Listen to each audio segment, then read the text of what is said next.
Guys, I am Lindsay. This is my first video that I am doing from user request. I actually read a ton of comments from you guys asking me to review the Xebex tracker. My heart was full knowing people are actually watching these videos and actually commenting real things that aren't, wow, she sounds terrible. What is her voice about? She sounds like Mickey Mouse. Hot dog! Hot dog! So thank you from the bottom of my heart and my high-pitched voice for commenting and actually requesting me to review this. This is the Xebex tracker, but before we get into the details, make sure you are subscribed to our channel. Also, if you want to go ahead and purchase this, we have a link below the like button. Lastly, this is a transparent review like all my other reviews, so I'm always honest about what I say. Let's talk more of the details about this tracker.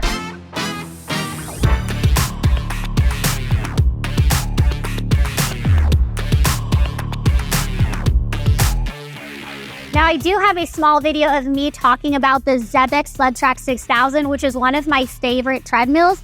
And because of that, a lot of you commented and asked me to review this tracker. Now, this is from Xebex, and it is similar to the Sled Track in some ways, but obviously different in a lot of other ways. One, this is more than half the cost of the Sled 6000. However, I wouldn't say it's great for running, whereas the Sled 6000 is primarily used for running. Can do incline, can do decline. You do have that sled push factor.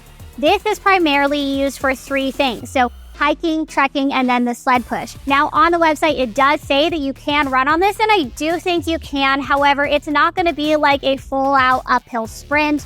There is a little bit more of a jog to it. Even when I am at the lightest resistance, I wasn't able to really push the pace, but I was able to get my heart rate up pretty good. The overall cost of this machine is $1,099. This is a compact user-driven machine, meaning it does not have any motor function to it. And it is different than a manual treadmill. So this is actually set at two inclines, either a 22% incline or 27% incline. The incline is also manual adjusted. So manual adjustment is fine. It's not my favorite. I mean, the big deal is if I want to change from a 22 to a 27, I have to get off of the track. I have to go ahead and manually change it myself, but ultimately it's not that big of a deal. I will also say that when I was testing this, there wasn't this huge difference in effort from me when I went from a 22 to a 27.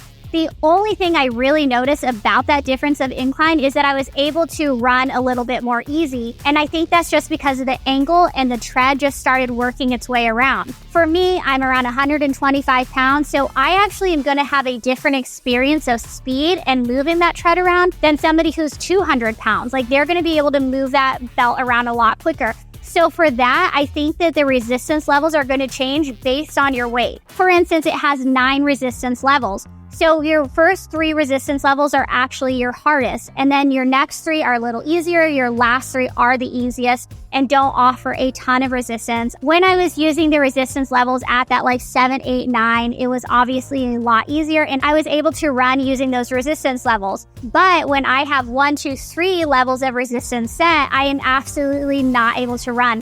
Those are going to be more focused on something like your sled pushes. And I actually think that the resistance profile on this is pretty decent. That's something that I have a common complaint with treadmills like this. Even called it out on the Xebex Sled 6000 that I do wish the resistance profile was a little bit more. However, the resistance on this, when I was at level 1, I mean, I was full on pushing. Adeline went ahead, assembled this for us. She said that for the most part, this was a pretty easy assembly. The only kind of trouble she came into when she had to align the bolts at the bottom base. When she did that, she had to have her husband Sam come in. You guys know Sam, he's the best. Actually kind of maneuver the legs around in order for those bolts to align because they weren't aligned perfectly. This did take some effort and a lot of kind of like two-man power in order to get that put together. So that's kind of like the biggest thing, knowing going into it. If you are going to assemble this, I say absolutely grab somebody to help you with that. I think a couple of the biggest benefits to having a tracker like this is if you are somebody who, again, is training for like incline hiking, trekking, or you want to burn a lot of calories really fast. So your levels 1 through 3, absolutely great. For sled pushes, I thought the resistance profile was great on them. I was able to actually fully use the handlebars, fully push the tread down, and I felt a huge burn. Levels 4, 5, and 6 were great for somebody who's wanting to do a little faster walk, not engage that like sled push function. And then levels 6, 7, and 8 were great for those wanting to do a fast-paced walk, get your heart rate up, have it be a little bit more cardio intensive. Because this does not require any sort of power, you just have batteries for the LCD screen, you can go ahead and easily move this around. The total weight of the machine is only 143 pounds. It has wheels on the back end, and truthfully, I mean, it did just feel ultra lightweight, really easy to move around. It does come with a locking mechanism on the deck. One thing I will say is make sure that that is locked into place. There was a couple times where I thought it was locked, and I went to pull on the belt deck and it actually disengaged. So just be sure that it is actually locked into that pinhole.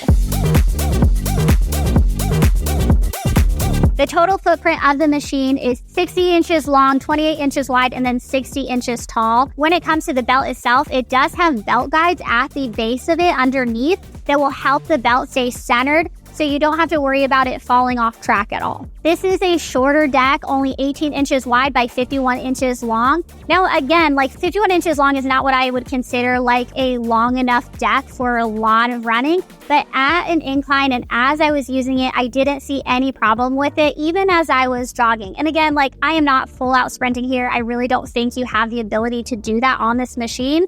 But for a light jog, I think it's totally fine. One comparison I would make aside from comparing it to the Xebex Sled Track 6000 is comparing it to the Bells of Steel Blitz Mountain Climber, which I actually just shot a video review on.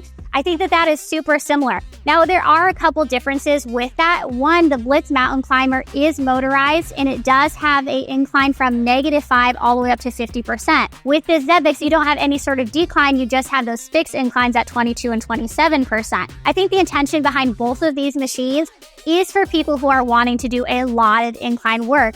However, keep in mind with the Blitz, it doesn't have any sort of added resistance profile. It is a motorized treadmill and it recommends not to run on it. With the Trek, it is user-driven, has those fixed incline points, and then you are actually able to run on it. Another benefit, you have that huge resistance where you're able to do more of a sled mimicking motion. Another thing I liked about the Trek is that it had well-placed handlebars that I was able to do a lot of backwards walking on. So if that's something that's important to you, I think that the Trek actually really nailed it. The screen itself is a very basic LCD screen, but it does allow you to do some interval programming. I actually liked the interval programming that it allowed me to do. You can choose like a 10-20, a 20-10, or a custom split. You can go ahead and pick the level of resistance for each interval. Let's say you want to do sled pushes on the 10 and then you want to run on the 20 seconds, you are able to do that. So I did like that. It made it a little fun. It made it challenging in a different way. They also have target distance and then target calorie programs that you can choose from as well.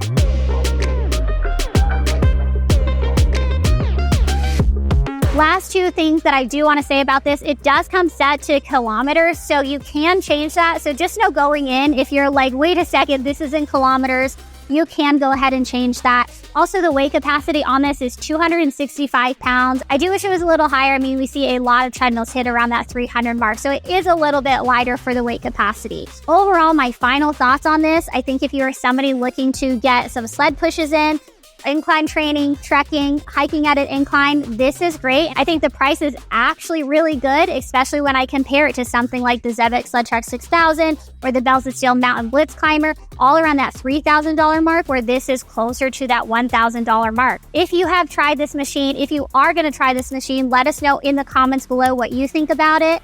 If you buy it, let me know because I actually do like this. And for the right person, I think you are going to get a lot of quality use out of it. But let me know in the comments below. This has been Lindsay with Garage Review.